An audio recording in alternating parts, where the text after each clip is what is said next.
안녕하세요, 경화입니다. 지금은 퇴근을 하고 카메라를 켜고 Q&A 영상을 찍어보려고 하고 있어요. 지금 이 영상을 두 번째 찍는 거거든요. 그래서 이 Q&A를 시작하기 전에 Q&A 영상이 도움이 되셨다면 제 구독자 명을 한번 추천을 해주세요. 저도 구독자 명을 갖고 싶어서 여러분들의 댓글을 통해가지고 한번 골라보려고 합니다. 그러면 이제 Q&A를 시작해보도록 하겠습니다. 그러면 제가 핸드폰에 정리했는데 한번 보고 읽어볼게요.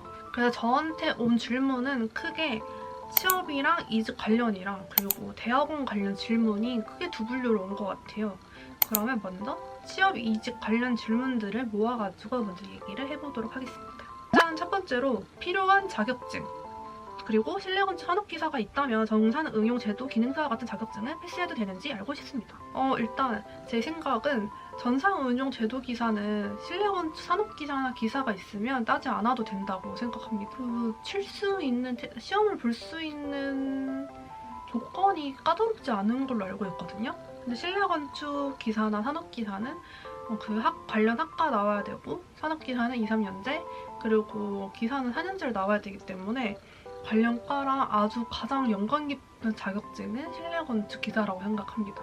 다른 거 다 없어도 실내건축 기사나 산업기사 있으면 제일 베스트일 것 같습니다. 그리고 저는 추가로 기사 자격증 중에서는 컬러리스트 기사를 취득했어요. 그거는 제가 대학원 다닐 때 좀 시간이 여유로워가지고 학원 다녀가지고 취득했습니다. 그리고 다른 자격증으로는 인테리어 하면 운전이 약간 플러스거든요. 그래서 운전면허 있으면 좋을 것 같고 그리고 나머지는 어학이 있으면 좋을 것 같다. 만약에 내가 좀 큰 회사를 가고 싶을 때. 다음 질문으로는 이직을 생각하게 된 이유와 시기입니다. 일단 이직을 생각하게 된 이유는 저는 이직은 입사 한 달 차부터 하고 싶었어요. 그 전에 스튜디오 다닐 때. 제가 완전 코로나 졸업한 학번이거든요. 16학번이. 20년도 2월에 졸업했으니까 졸업식을 못한 학번입니다. 그래서 저는 진짜 채용 공고가 안 났어요. 저 당시 20년도에. 그래서 그냥 집 가까운 적당한 곳을 스튜디오를 찾아가지고 이력서를 냈던 거고 한 두 군데 붙었었는데 저희 집 근처 있고 해가지고 그냥 여기를 그래 다녀보는 게 나쁘지 않겠다라는 선택으로 작은 스튜디오에 들어갔는데 직원이 너무 자주 바뀌더라고요. 예를 들어서 제가 6개월 근무했는데 다 나가서 디자이너 중에서는 6개월 다닌 저가 제일 오래 다녔던 저. 진짜 퇴사율이 높았다. 그래가지고 다른 대리님이나 과장님이 경환 씨는 신입이니까 1년은 채워야 된다고 계속 얘기하는 거예요. 그 얘기하는 이유를 알았어. 자기네들이 퇴사하려고. 몰라요. 그랬던 것 같아요. 저는 이직은 계속 생각하고 있었고요. 그래도 작은 회사여서 내 거를 많이 해서 좋긴 했는데 퇴사가 너무 높다 보니까 심적으로 쉽지 않아요. 정신적으로. 대학원을 가겠다라는 말을 하고 딱 1년 1개월 일하고 퇴사를 했습니다. 그 이직을 생각하게 된 이유와 시기는 입사 한 달 차. 이유는 퇴사가 너무 많아서. 다음은 이직 준비 프로세스. 저는 그래서 퇴사를 하고 대학원을 가고 그 다음에 이제 중고시니까 이제 경력직으로 대기업으로 좀 가려고 하고 있었어요. 퇴사 후 대학원에 갔다. 졸업을 했다. 두 번째. 대학원은 졸업하는 게 중요하니까. 대기업 같은 경우는 어학 레벨 제한이 있어서 공채 같은 경우는 특히 그래서 오픽 시험 받고 그 다음에는 포트폴리오를 정리를 했습니다. 제가 실무했을 때 했던 포트폴리오랑 대학원에서 했던 거랑 프리랜서 했던 거를 이제 다 합쳐가지고 실무 위주 포트폴리오를 만들고 열심히 이력서를 넣습니다. 어학 관련. 어학 관련은 제가 앞에서도 자격증에서 어학을 따면 좋겠다 했는데 그 이유가 만약에 목표가 중고신입이나 대기업 이직이라면 어학이 걸리는 경우가 있어요. 특히 제가 봤을 때는 해외랑 교류가 많은 아모레퍼시픽이나 현대자동차는 그 AL 레벨이더라고요, 오픽이. 저는 아예 포기를 했고요. 저는 그때 삼성 준비할 때 그냥 저 일주일 동안에 스픽으로 공부해가지고 그냥 IM2 돼서 마지노선보다는 위여가지고 원서 접수를 했던 적이 있습니다. 외국계 회사나 해외와 교류가 많은 회사들은 어학이 오픽 같은 것도 AL 레벨로 제일 높아야 될 것 같고 만약에 내가 스튜디오나 작은 회사 갈 경우에는 어학 필요 없고요. 대기업이 목표다 하면 그 최저 마지노선에 있는 어학을 어학은 나와야 된다. 근데 그거는 체형 공고 뜰 때마다 어학 점수가 나와 있어요. 커트라인이 그거에 맞춰가지고 공부를 하면 될 것 같습니다. 다음으로는 인턴 및 대외 활동. 저는 인턴은 안 했어요. 인턴이라고 해봤자 학교에서 가는 현장 실습 한 달 그거밖에 안 했고요. 제가 좀 특이한 걸 했는데 2018년도에 평창올림픽 자원봉사 한 달 했습니다. 그래서 그거 해가지고 봉사 시간이 좀 많아요. 그래서 대기업 같은 경우에는 그 사이트에 들어가가지고 빈칸 채워넣기로 원서를 쓰는데 그때 봉사 시간에서 조금 봉사 시간을 크게 잡을 수 있었다. 알바모 대외 활동을 붙었었는데 그때 평창 올림픽 자원봉사 가느라고 그거를 못했어요. 그게 조금 아쉽습니다. 대외 활동도 할 수 있으면 많이 하면 재밌을 것 같아요. 다음은 인적성 공부. 저는 인적성 공부는 1도 안 했고 공부 안 해도 서류 합격 3군데, 그러니까 4군데 다 되던데요. 그래서 인적성은 그렇게 공부할 필요 없는 것 같고 그건 한번 해봤어요. 인적성 검사 딴 거 중에서 뭐 카드 뒤집기랑 뭐 게임하는 거 있었는데 제가 게임을 잘 못해서 그거는 공부가 아니고 저는 사전 연습할 수 있게 시스템 되어 있길래 연습을 많이 했습니다. 다음은 포트폴리오 준비. 포트폴리오는 저는 뭐 따로 학원 안 다녔고 근데 학원 다니는 친구들도 많더라고요. 저는 앞에서 말했다시피 지금 이직할 때 또 중고신입 준비할 때 포트폴리오는 1년 동안 실무했던 거 그리고 대학원에서 좀 스튜디오 좀 괜찮게 했던 거 개인적으로 공모전 낙선됐지만 준비했던 거 그거랑 플러스로 이제 프리랜서 하면서 했던 것들을 좀 정리를 해가지고 했던 것 같아요. 전 대학생 때는 포트폴리오가 좀 많으면 좋을 거라 생각했는데 이게 좀 큰 회사 같은 데 지원을 하다 보니까 포트폴리오가 이기장 내로 정해져 있는 것도 있고요. 그리고 용량 같은 게 다 정해져 있어가지고 적당한 양의 포트폴리오를 만드는 게 좋을 것 같아요. 제 포트폴리오가 30장이거든요. 약간 60페이지? 그래서 20장에서 30장 내로 만드는 거를 추천드립니다. 그리고 제가 면접을 볼 때 느낀 게 내가 생각지 못한 포트폴리오의 한 작품에 꽂히셔요. 그래서 진짜 예상하기 어려운 그래서 좀 사진 위주로, 이미지 위주로 한눈에 볼 수 있게 심플하게 제작하는 게 실무에서는 중요한 것 같아요. 이게 아예 대학생이랑은 이직할 때랑은 아예 다른 포트폴리오 개념 같습니다. 다음으로는 회사에서 주로 다루는 프로그램. 회사에서 주로 다루는 프로그램은 똑같아요. 캐드, 스케치업, 그리고 엔스케이프, 그리고 이제 PPT, 포토샵 이렇게 하고 일러스트는 약간 이쁜 이미지 파일을 DWG로 변환할 때 쓰고 있고요. 그렇게만 사용합니다. 특별한 거는 없어요. 전공자라면 다 사용하는 프로그램. 그리고 회사 업무 가능도. 업무가 적당한 것 같아요. 아주 적당. 근데 저는 일이 좀 몰릴 때 한꺼번에 몰리거든요. 하지만 저는 작년에 24년에 야근을 3번밖에 안 했습니다. 제가 손이 진짜 빠르긴 해요. 고등학교 때도 손이 빨랐고 입시미술 때도 손이 빨랐고 대학생 때 과제할 때도 손이 빨랐고 대학원 과제할 때 손이 빠르고 진짜 야근하기 싫은데 일이 많으면 빡 집중해가지고 일하고 야근 안 합니다. 근데 손이 좀 느리면 업무가 살짝은 벅찰 수도 있다라고 느낄 수도 있을 것 같아요. 다음은 야근 있나요? 회사 분위기. 야근은 거의 없고요. 그 야근하는 거가 다 비용이기 때문에 야근하는 거 별로 안 좋아하세요. 그리고 회사 분위기는 저희 팀은 진짜 분위기 완전 좋습니다.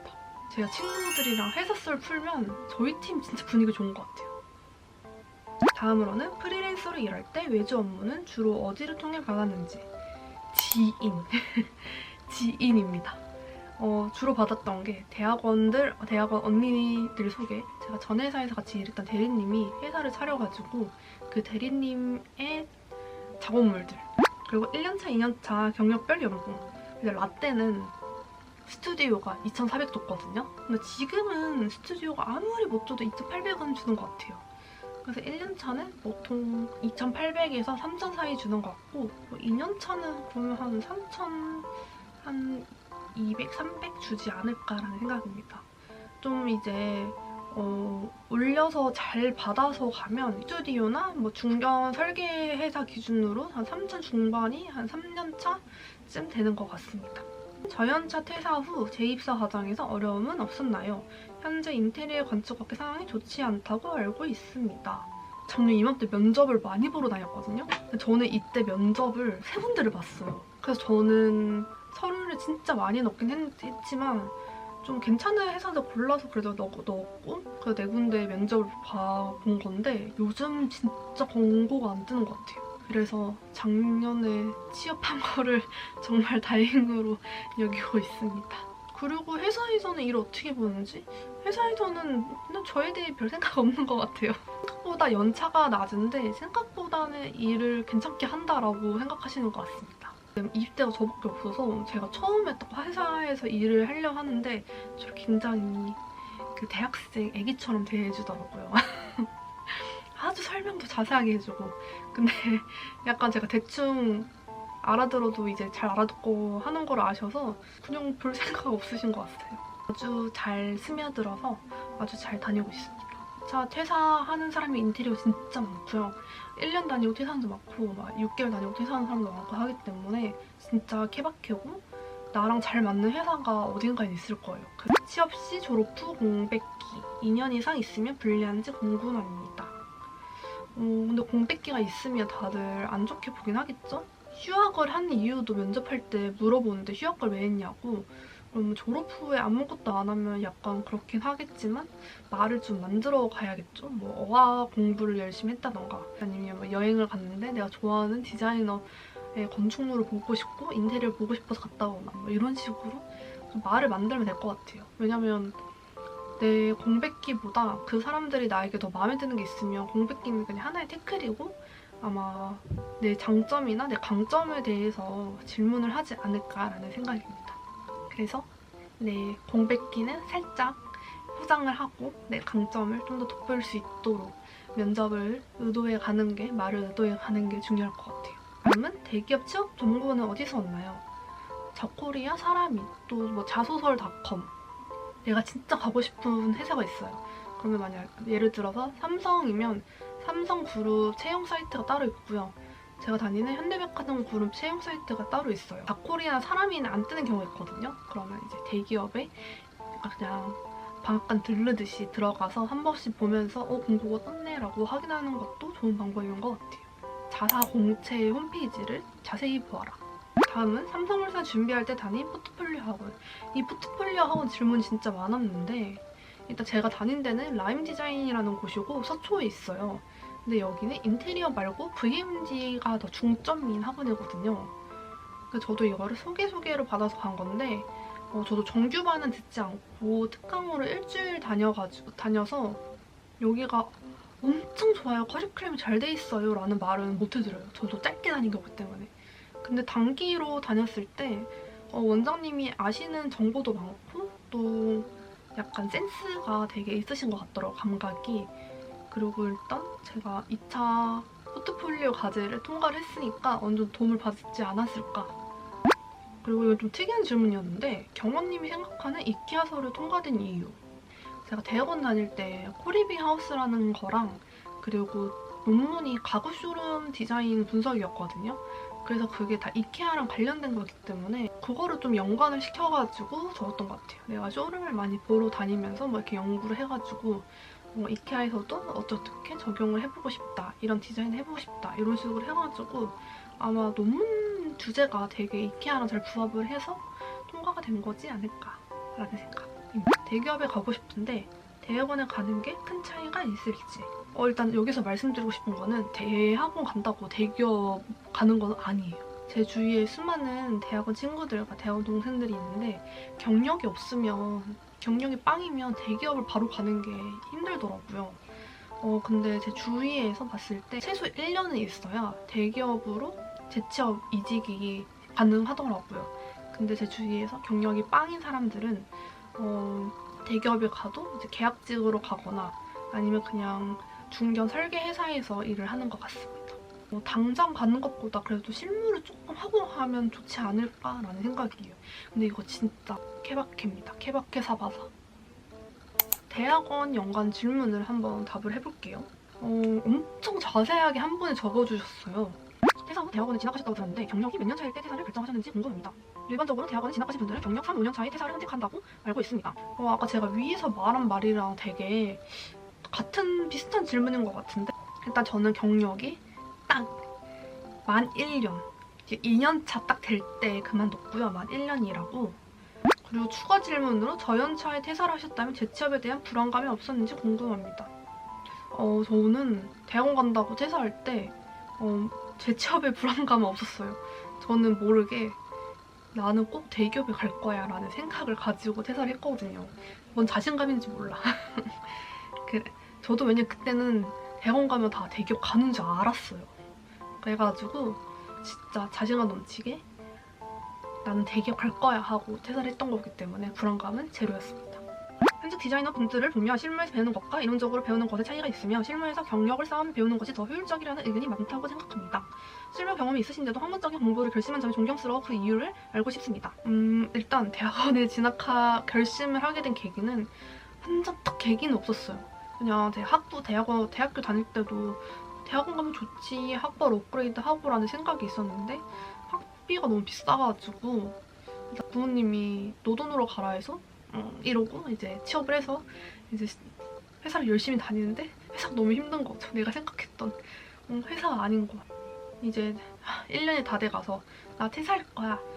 너 퇴사가 뭐 하려고 하길래 이직해야지 하니까 너 대학원 갈래? 이래서 응?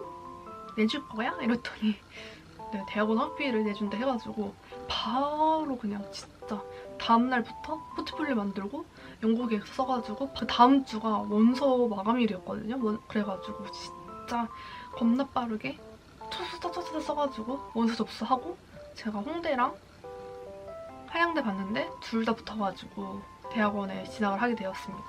그래서 완전 하는 특별한 계기는 없었어요. 그냥 막연하게 학벌을 업그레이드 좀 시키고 싶다.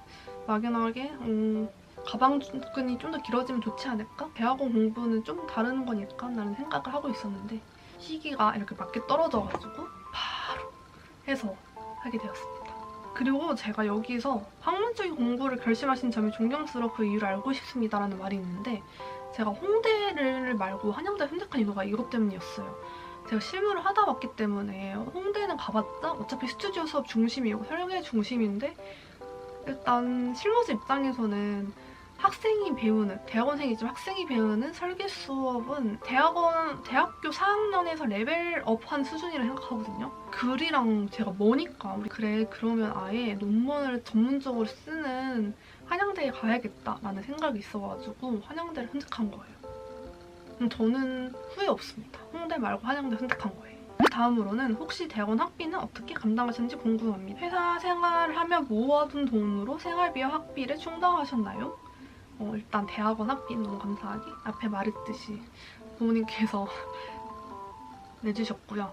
생활비는 제가 1년 동안은 제가 모아둔 돈으로 생활을 했어요. 근데 진짜 1년 거의 다 돼가니까 통장 잔고가 빵원이 된 거예요. 주식을 팔아도 돈이 없고 그래서 진짜 엄마 아빠한테 진짜 점심 먹을 돈만 어떻게 해가지고 아주 작은 용돈을 살짝 받았고요. 그리고 이제 프리랜서 하면서 프리랜서가 일이 맨날 있지 않아요. 약간 한 2달에 한 번씩 있는데 그럴 때마다 뭐 한 번에 뭐 30만 원, 어쩔 때는 크게 한 건 200만 원, 어떻게 하면 90만 원 해서 그런 돈들을 좀 나눠서 썼던 것 같아요. 그리고 이제 조교나 그런 거 하면 연구비를 저 장학금으로 주는데 그 장학금 받은 걸로 이제 저금해서 생활하고 그러는데 사용했던 것 같습니다. 그리고 대학원 졸업 후 다시 생각해본 대학원 의미와 해고. 대학원을 졸업한 후 다시 체감하게 된 부분이 있으신가요? 학문적 배움의 유효성이나 선택에 대한 후회 혹은 얻은 점이 무엇인지 궁금합니다. 논문 쓰면서 생각보다 글 쓰는 것에 대해서 굉장히 많이 배웠어요. 글을 어떻게 써야 되고 뭐 문장 구성이 어떻게 되고 또 이게 뭐 서론, 결론, 본론, 결말 이렇게 어떤 형식으로 글을 써나가야 되는지 굉장히 잘 배웠고 좀 한 공간을 내가 그렇게까지 분석할 일이 없단 말이에요. 근데 논문을 하면서 이렇게 막 체크리스트 작성하거나 아니면 설문조사를 통해서 그 공간에 대해서 분석을 할 때 내 좀 분석력이 좀 커진다는 느낌을 들었어요. 그냥 회사 다니면서 보고서 쓰거나 글 쓰는 게 되게 많잖아요. 근데 좀 글 쓰는 거에 대한 부담감이 없어졌어요. 옛날에는 글 작성하려면 너무 쓰기 힘들고 그랬는데 대학원 졸업하고 나니까 글을 조금 편안하게 쓸 수 있는 것 같아요. 다음은 일반 대학원, 특수 대학원 비교하는 질문이었는데요. 일반 대학원 나오는 사람들은 특수 대학원을 안 쳐줘요. 근데 그 이유가 타당하거든요. 들어보세요. 왜냐면 특수 대학원은 회사 다니면서 이제 야간에 수업을 듣거나 주말에 수업을 듣는 걸 알고 있어. 그렇기 때문에 특수 대학원 다니는 사람들은 대학원 연구보다 내 일이 우선인 사람들이거든요. 근데 일반 대학원은 진짜 일하는 거 그런 거 다 퇴사하고 일 안 하고 이제 대학원이 삶의 중심이 되는 거예요. 마치 대학생처럼. 그렇기 때문에 배움의 깊이가 다르다고 생각합니다. 일반 대학원 들어가면 이제 연구실 출근도 하고 이제 교수님 연구 과제도 하고 학회도 가고 이러는데 아마 특수대학원은 그런 게 조금 얕은 걸로 알고 있어요. 생업이 우선이니까 생업이 우선인데 내가 대학원을 가서 좀 배우고 싶어 하면 당연히 특수대학원을 가는 게 맞죠. 생업을 어떻게 포기하고 가겠어요. 그래서 그 일반 대학원에 대표님들이 오면 한 학기 다니고 그만두시거든요. 저 대학원 다닐 때도 있었고 그 이유가 뭐냐면 수업 중이나 아니면 과제하고 있거나 뭐 논문이나 프로젝트 회의하고 있는데 계속 업무 관련 전화 계속 오고 특히 인테리어는 전화가 진짜 많이 오잖아요. 그러니까 수업 중에서도 계속 나가 있고 그리고 일반 대학원 나이대가 조금은 더 어려요. 보통 한 30대 초반까지 있는 것 같아요. 그래서 좀 나이가 있으신 분들이 일반 대학원 오면 적응하기가 조금 어려울 수 있다. 학위를 업그레이드하고 좀 자기개발 같은 걸 하고 대학원은 또 인맥이잖아요. 인맥 쌓고 싶고 그러면 특수대학원도 괜찮을 거예요. 그래서 내가 여유가 있고 공부를 온전히 대학원에 투자를 할 수 있는 시간이 되고 내가 당장 지금 일을 안 해도 생업을 안 해도 되는 상황이면 일반 대학원이 배우는 게 확실히 많다고 생각됩니다. 짠! 여기까지. 목이 너무 아파요. 제 Q&A에 대한 답변을 한번 열심히 해봤습니다. 제 기준에서의 답변이기 때문에 참고만 해주시면 좋을 것 같습니다. 그러면 제 구독자 이름 추천 좀 댓글로 달아주시고요. 댓글과 좋아요 눌러주세요. 시청해주셔서 감사합니다. 모든 인테리어 하시는 분들 화이팅! 다들 힘든 길을 선택하셨는데 다들 좋은 일만 있기를 바랍니다.